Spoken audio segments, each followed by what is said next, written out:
Thank you, Mr. Speaker. I have a few comments on the bill. I rise in strong support of this bill for several reasons. It was actually brought to the attention to me by a constituent who shared a moving story of being separated from her grandchild after having that grandchild live in her house for the first 2+ years of that child's life.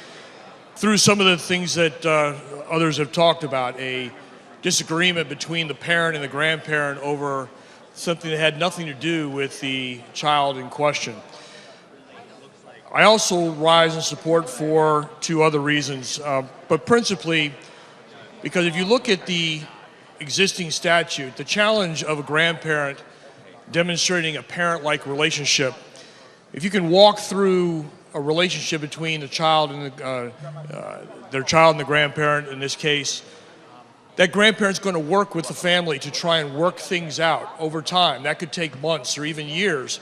And by the time that has happened, then to petition the court and try and demonstrate a parent-like relationship could be difficult because there's been a time lapse of contact with that grandchild. And finally, on a personal note, I shared this with the committee, the Judiciary Committee, during the public hearing.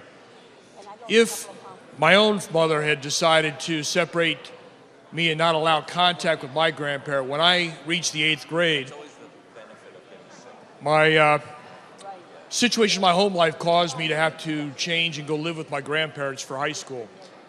If my parents had not allowed me to do that, not allowed the contact, I would have had no place to go.